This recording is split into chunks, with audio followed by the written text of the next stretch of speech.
అందరికీ నమస్కారమండి. ఆంధ్రప్రదేశ్ రాష్ట్ర వ్యాప్తంగా ఉన్న రైతన్నలకు అయితే రాష్ట్ర ప్రభుత్వం అయితే గొప్ప శుభవార్త అయితే చెప్పిందనమాట. సో, ఇక్కడ మనకి రూ. 10,000 అనేవైతే జమ చేయబోతున్నారండి. అలాగే అన్నదాత సుఖీభవ పథకం సంబంధించి కూడా అప్డేట్ ఏమన్నా ఉందని చెప్పి చాలామందైతే కామెంట్ చేయడమే జరిగింది. సో, మొత్తంగాని వివరాలతో మొత్తం ఇవన్నీ కూడా ఈ వీడియోలో మొత్తంగా తెలుసుకుందామండి. ఈ వీడియోనైతే ఎక్కడా ఆపకుండా చివర వరకు అయితే చూడండి. అప్పుడే మీకు ప్రతీదీ కూడా మీకైతే తెలుస్తది.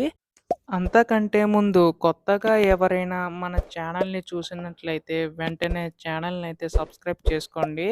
అప్పుడే ప్రభుత్వ పథకాలకు సంబంధించి ముఖ్యంగా అన్నదాత సుఖీభావ సంబంధించి ఏ చిన్న అప్డేట్ వచ్చినా గానీ మీకైతే ముందుగా తెలుస్తది. అలాగే వీడియోకైతే లైక్ చేయండి. మరికొంతమందికి ఈ సమాచారం అయితే అందుతుంది. ఇంకా ఆలస్యం చేయకుండా వీడియోలోకైతే వెళ్ళిపోదాం. ఆంధ్రప్రదేశ్ రాష్ట్ర వ్యాప్తంగా ఉన్న రైతన్నలకు అయితే రాష్ట్ర ప్రభుత్వం అయితే గొప్ప శుభవార్త అయితే చెప్పిందనమాట.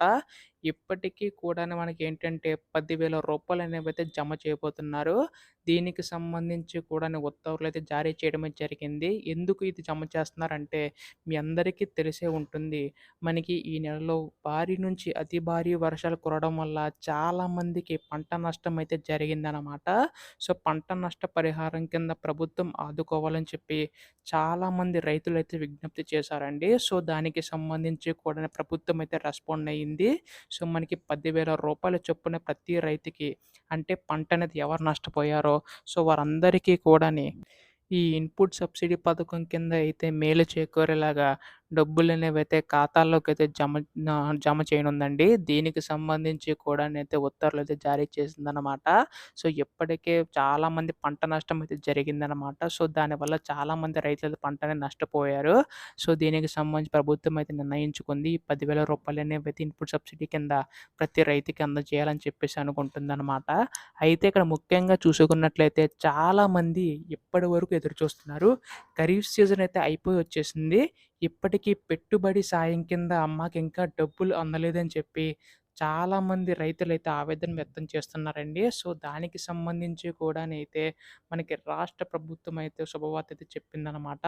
అన్నదాత సుఖీభవ పథకం కింద మనకి రూ. 14,000 అంటే ఖరీఫ్ సీజన్ 7,000 మనకి రబీ సీజన్ 7,000 కింద డబ్బులనేవైతే జమ చేస్తామని చెప్పేసన్నారు. సో, మనకి ఖరీఫ్ సీజన్ చూసుకుంటే ఆఖరికైతే వచ్చేసింది. అయితే దీనికి సంబంధించి చూసుకుంటే ఈ రూ. 7,000 అనేవైతే రాష్ట్ర ప్రభుత్వం తరపున జమ చేయడానికైతే ప్రభుత్వం అయితే సిద్ధమైనట్లు తెలుస్తుందండి. ఇప్పటికీ కూడాని చాలా పథకాలకు సంబంధించి అయితే ప్రవేశపెట్టారు. అలాగే ఇక్కడ ముఖ్యంగా చూసుకున్నట్లయితే అక్టోబర్ నుంచి కూడా పెన్షన్‌లనేవైతే పెంచుతున్నారు. సో, అన్ని పథకాలకు సంబంధించి కూడానైతే మనకైతే అప్డేట్ అయితే ఇవ్వడం అయితే జరిగిందండి. అంటే పెన్షన్ సంబంధించి ఎవరైతే కొత్తగా దరఖాస్తు చేసుకోవాలనుకుంటున్నారో సో, వారికి అలాగే మనకి తల్లికి వందనం కింద ఇలా పథకాలు అంటే కూటమి ప్రభుత్వాలు ఇచ్చిన ఎన్నికల మేనిఫెస్టో ప్రకారం సో, ఏవైతే హామీలు ఇచ్చారో అవన్నీ కూడా మనకి నెరవేర్చుకుంటూ రావడం అయితే జరిగిందనమాట. సో, దీనికి సంబంధించి కూడా ఏంటంటే అన్నదాత సుఖీభావకు సంబంధించి మనకి రైతుల ఖాతాలో రూ. 7,000 అనేవైతే జమ చేయాలని చెప్పి రాష్ట్ర ప్రభుత్వం అయితే నిర్ణయించుకున్నట్లయితే తెలుస్తుంది. సో, దీనికి సంబంధించి మనకైతే త్వరలో ఉత్తర్వులయితే జారీ చేయనుందండి. ఇది మనకి అనధికార ప్రకటన అనమాట. అధికార ప్రకటన అయితే మనకి తొందరలోనైతే విడుదల కానుంది. సో, ఎప్పుడు విడుదల చేసినా గానీ, ఏ అప్డేట్ వచ్చినా కానీ మీకైతే ముందుగా చెప్తాను. మీరు చేయవలసిందల్లా ఛానల్‌నైతే సబ్స్క్రైబ్ చేసుకోవడం మాత్రమే. మీ సపోర్ట్ ఉంటేనే ఇలాంటి అప్డేట్స్ అన్నీ కూడా ఏమున్నా గానీ మీకైతే వెంటనే తెలియజేస్తానండి. అందుకోసం వెంటనే ఛానల్‌నైతే సబ్స్క్రైబ్ చేసుకోండి. ధన్యవాదములు. జై